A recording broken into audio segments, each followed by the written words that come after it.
你觉得自己穷吗？近期有报道表示，现在很多的年轻人金钱观扭曲，明明收入不差，却一天到晚说自己很穷，还有人一边喊穷一边买奢侈品炫耀，这到底是怎么一回事？今天就让我们一起来聊聊金钱畸形症吧。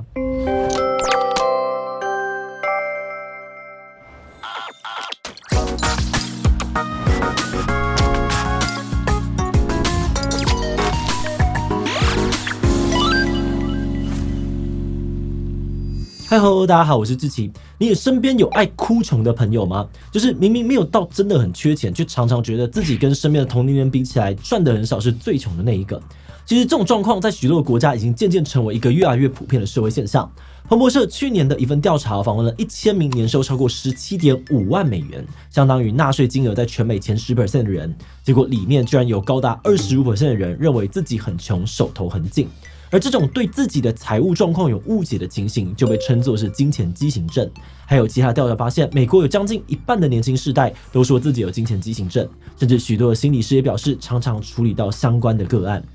不是，难道很穷都是一种病吗？今天就让我们一起来看看到底什么是金钱畸形症，年轻人又为什么会有这样的状况呢？不过在开始今天讨论之前，先让我们进行一段工商服务时间。你正在寻找工作机会吗？那就不要错过接下来的招募资讯了。除了经营志奇机器频道，我们简约设计还横跨了动画制作、网站设计、社群行销、线上课程、幼教绘本等多项领域。团队当中更有许多厉害的专业工作者。现在我们想要招募更多的优秀人才加入团队，一起前进。这边也分享一下我们公司正职同事们普遍都很喜欢的3大福利制度。第一，每个月的最后一个周五，大家一起放福利假。第二，可以弹性的选择居家远距办公，让你省去大量的通勤时间。第三，你可以自己调整上下班的时间点，打造最舒适的工作节奏。那除了正职职缺我们也还有各种兼职接案的工作机会哦。如果你有兴趣，那就赶快到资讯栏点击链接，看看详细的职缺内容吧。近几年，许多国家都有这种关于金钱畸形症的讨论，尤其在美国更是蔚为话题。不过，金钱畸形症其实它并不是一种疾病，也不是正式的医学用语，它更多呢是在描述一种越来越常见的社会现象。那顾名思义它就是在形容人们对于自身财务状况的认知跟现实有很大的出入，导致金钱观扭曲，像是无论赚多少都一直觉得钱不够，对赚钱超级执着。而不少相关的报道研究更指出，这种现象在年轻世代当中更为显著。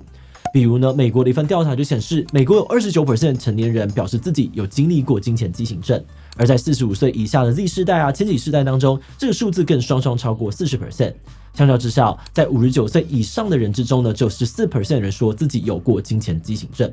而根据另外一份调查则显示在年薪多少才能幸福的这个问题上面，千禧世代给出了平均数字高达 52.5 万美元，不仅是其他更年长世代4倍，更是美国收入中位数的10倍，一般人根本达不到。但专家也强调，金钱畸形症呢不只是单纯很穷而已，它的样态相当多元，包含了精神焦虑，甚至常乱花钱都可能是金钱畸形症的表现。由于金钱畸形症并不是一个正式的医学名词因此也没有非常精确的定义。广义上面来说呢，它就是一种金钱观扭曲的状况。而至于是怎么样个扭曲法才算是金钱畸形症，根据相关的报道研究，大致呢可以整理出4个常见的状况。首先呢是过度的财务焦虑，比如已经年收100万有房有车，职业也发展不错，却还是一直担心老了以后的退休生活，或觉得自己随时都可能会破产。再来呢是过度的压缩基本开销，简单来说就是省过头了，明明手头没有那么紧，生活却过得超拮据，比如住很烂的房子吃很便宜没有营养的东西等等。第三呢是过度的追求财富，就是偏执的认为没有年薪几百万财富自由就是失败，就没有办法过上好的生活，因此会想尽办法赚更多的钱。最后则是过度消费，比如手头没有那么的宽裕，却像一个富翁呢，老是出国打卡或时不时秀出自己刚买的名牌，又或是在游戏里面大量的氪金冲棒。那讲到这里大家应该有注意到，不管是哪种状况，都强调过度。毕竟人人都难免会有财务焦虑，都会想要节省存钱，想要赚得更多，偶尔也会手花太多钱。不过有专家认为之所以会出现金钱畸形症的概念，就是因为有不少人的情况已经脱离了合理范围，走向极端了。那到底是为什么会这样子呢？根据报道还有研究调查，金钱畸形症的成因非常的多元，可能跟个人的成长背景、际遇、能力有关。但作为一个越来越普遍的社会现象，还是有些共同因素。首先是现代年轻人所面临的经济负担，相对于过去更大了。分析认为今年科技的发展、疫情的影响，还有国际局势的动荡，都对于经济状况跟就业市场产生了很大的影响。所以对于许多年轻人来说，他们面对的是节节攀升的民生物价、居高不下的房价，还有成长缓慢的薪水，甚至呢还可能遇到减薪裁员的状况，导致很多人会觉得自己难以达成跟前几代人一样的财富里程碑，比如到了50岁就会有多少的存款等等。而这些种种的压力就影响到了许多年轻人的金钱观，让他们处在钱赚不够的恐慌之中，导致一些人拼命的想要赚大钱，或拼命的省钱储蓄，又或者干脆放弃做长远的财务规划，选择活在当下，放手挥霍。那除了实际的经济压力之外呢，分析认为金钱经营症的现象出现，也跟网络社群的发展有很大的关系。有时访问到的理财专家指出呢，金钱经营症往往包含了攀比的心理，就是去比较谁赚得更多，谁过得更好等等。分析认为，这种比较心态虽然是人之常情，但社群平台的崛起更让年轻人随时都处在跟别人比较的压力当中。比如，每当新手机的发表会结束，就会看到大量的开箱影片文章，而长期下来呢，很多人可能就会觉得，常常换手机是理所当然事。或是当上爸妈之后，看到很多同辈人分享自己呢送小孩去读私立的贵族学校，就渐渐的开始认为送小孩读私校是应该要做的事情。另外，在社群媒体上面也很容易看到别人分享自己的成功一面，所以呢，就会让人觉得仿佛很多人都年纪轻轻就财富自由，而自己好像没有跟上别人。但实际上没有，每年换新机、送小孩读私校或达到财富自由，并不是多数的受薪阶级都可以做到的。那如果是拿这样子的标准来审视自己，就很容易产生认知偏误觉得自己超穷。那这种错误的认知呢，可能就会对一个人的生活产生很大的影响。金钱经营症所带来的负面影响，可以从几个面向来看。首先是财务状况，有金钱畸形症的人呢，因为对于自己的财务状况有很大的误解，就很容易做出错误的财务决定或消费行为。像刚刚提到，有些人会过度消费，比如乱买东西、乱投资，甚至硬要贷款来维持这种生活，结果欠下了一屁股的债。而相对的，也会有过度储蓄的状况。乍听之下，存钱似乎没有什么不好，但节省过头的话，不仅会影响到生活品质、身体健康，也可能会影响到人际关系还有职业发展。比如有些人呢，会为了省钱，频频的拒绝朋友的聚会邀约，或舍不得花钱买书上课投资自己，结果在职场上面错过了许多好的机会。最后，金钱经营症呢，也可能严重的影响到身心健康，甚至让人真的生病。光是在长期的焦虑之下，人的睡眠、食欲、专注力还有判断力都会变得更差。那再严重一点点，还可能会演变成恐慌症或者是忧郁症。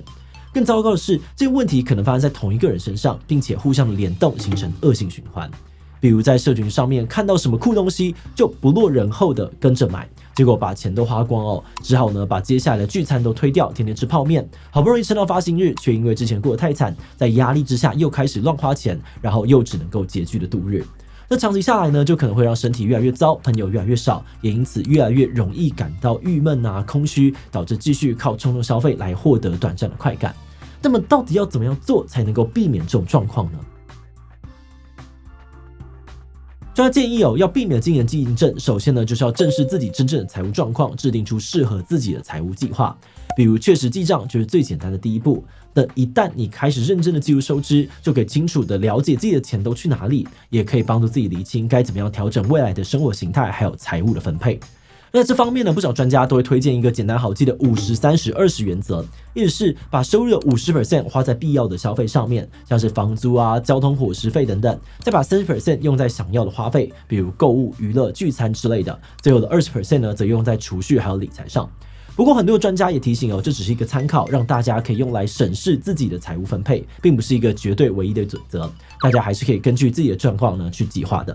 那在这些规划处理完之后呢，专家建议还可以更进一步的去减少社群媒体对于自己的影响力。如果你发现自己常常被广告烧到冲动消费，那要么就少花一点点，让自己远离社群，要么就是去提高自己消费门槛。比如呢，你可以把手机上面的付款资讯移除，每次要买东西前呢，就得把卡片翻出来，重新输入一次卡号。这个麻烦的步骤，可能呢就是一个能够让自己冷静下来，想想自己是不是真的需要这个东西的好方法。最后一步呢，只是好好的面对自己的金钱观，并在必要的时候寻求协助。专家表示就算真的觉得自己有金钱畸形症状况，也不要太担心，因为如果已经觉察到了自己的问题，就已经算是踏出改善的第一步了。不过，如果发现自己的金钱焦虑真的非常的严重，或者在收入分配出现了很大的问题，还是建议要寻求专业的心理咨商跟财务顾问的协助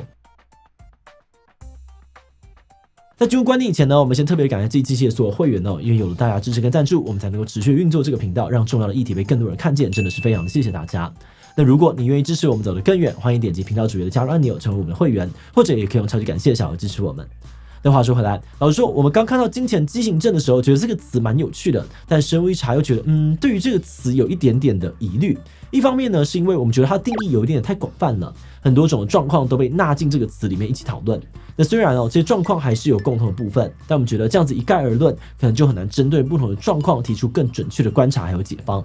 而另外一方面，我们觉得用症来描述有一点误导，毕竟它不真的是一种病。而且呢，国外在做相关研究调查的也比较不是心理健康相关机构，反而有蛮多理财顾问公司。所以它到底是不是真的非常的严重的社会问题，我们目前呢会比较持保留的态度。不过这并不是说我们要否定所谓的金钱畸形症或它背后的问题，毕竟这个词汇会引起热烈的讨论，就代表它引发了一定程度的共感。那么觉得在这个时代，生活跟网络已经密不可分了。那看着网络上面永远都有人赚的比自己多，过得比自己好，确实会让很多人呢很难对于自己的收入还有生活感到满意。而且我们确实也有观察到不少身边的朋友有类似的状况，比如年薪100万也有在存钱，但可能跟同产业的人相比，薪水不算非常高的，所以还是整天很穷。因此呢，会想要介绍金钱畸形症，也是希望有类似的状况的人知道自己并不孤单，也可以去意识到自己可能是发生什么样的事情，进而找到方法来减缓。那么觉得如果是跳脱比较的泥沼，除了照专家的建议用记账等等方式正视自己的财务状况之外，